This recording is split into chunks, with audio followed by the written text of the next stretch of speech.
places on Earth offer the rich history and blend of cultures that you will find right here in New Mexico. And in the May issue of New Mexico magazine, readers can explore two of our state's unique and extraordinary treasures. And one of our treasures is right here with us, joining us with more details, Editor-in-Chief Dave Herndon. We treasure you. Right. Well, thank you. I'm very flattered. Well, listen, you bring some great information to us, and I'm learning every time. I tell you this every time, and I know our readers can agree. We learn so many things we had no idea about in a place we live in. And I want to first talk about the cover story, because the cover story features Chaco Canyon, which has been called the most sweeping collection of ancient ruins in the United States. So let's talk about what the readers are going to learn here.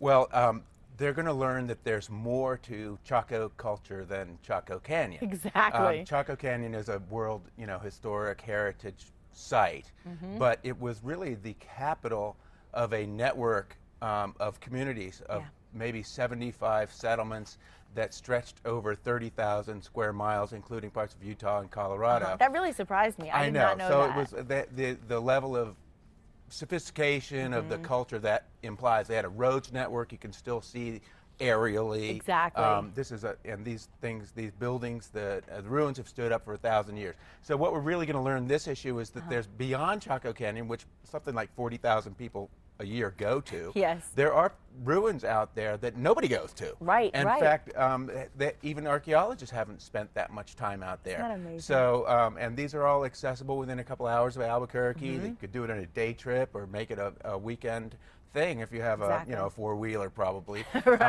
because they're kind of remote, but they're also accessible. And you can go out there and explore these things and look around for yourself. It's not a curated thing, and there's no ropes, and there's no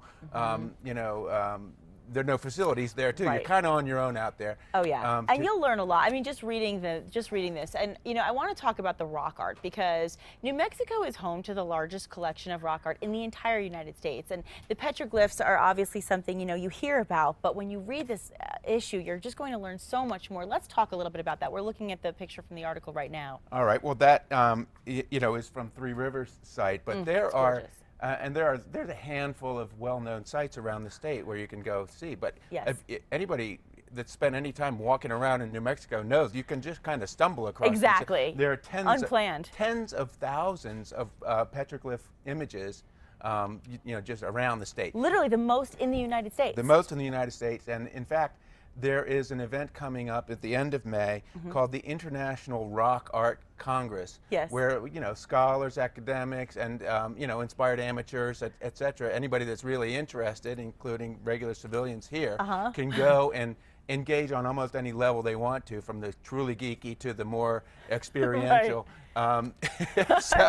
So you can learn more about what is all around us, and what you said. It's a unique aspect of New Mexico's cultural heritage. Again, a lot of these things are 1,000 years old, part of the ancestral Puebloan culture. Exactly. Some of the petroglyphs are from the more modern cultures too. Exactly. And the magazine gives you some great details on what you can find and where you can find it. That's right. And I have to get to this because Roswell, the claim to fame, obviously we all hear about the UFO. When we think of Roswell, we think UFO. But your managing editor, Candace Walsh, writes about this quirky city's vibrant art scene. Who knew? I mean, who knew she was a little karaoke vixen too, by the way. But let's talk about this. Well, it's true. There's more to Roswell than the UFO kitsch. And in fact, Candace found out that it is a very vital arts hub. There's a core of institutions that promote the arts, attract artists. Again, another international attraction to be an artist in residence at the the Anderson Museum of Contemporary Art. There are other, like I said, institutions that have created this very accessible arts culture. It's true. That works for the residents too. It's not just, again, it's not just behind, it's not an ivory tower kind of museum and gallery experience. People are invited to participate. I don't get there's a lot of judgment in it doesn't sound in Roswell, like it. and that's what Candace found out by singing, you know, a whole Billy lot of Ray's. love at Billy Ray's. Yeah, I thought she was going to sing Billy Ray was a preacher's son, and the place is called Billy Ray's, for goodness sake. But no, Right. but it sounds. I mean, she talks about the burger, she talks about a place, she talks about the people. I mean, and there's just so much to learn other than the UFO when That's you right. think about Roswell. There's a wine tasting room Yes. there where, you know, wine and cheese. You know, things are a big deal. Say on Friday night happy hours or whatever. It sounds like a fun town, an interesting town. Definitely. And you know, that's part of what we're here to do. Is It'll to say, inspire you to yeah, check it out. Exactly. It really will. Now, the mover and shaker in this month's issue is blacksmith Tom Joyce, and let's talk more about him because, you know, he talks about some really, I would say, some really poignant things that have to do with our history here in America. Well, he is a blacksmith who's turned into a, you know, became an artist, but he uses traditional blacksmithing methods to create sculpture. Right. He, as you know, he's very renowned. He's collected in museums and galleries and private collections around the world. Right. And he won a MacArthur Genius Award a few years ago, which, you know, is a very high honor. But an even higher honor is that he has been selected to create part of the memorial at the National September 11th Memorial Museum.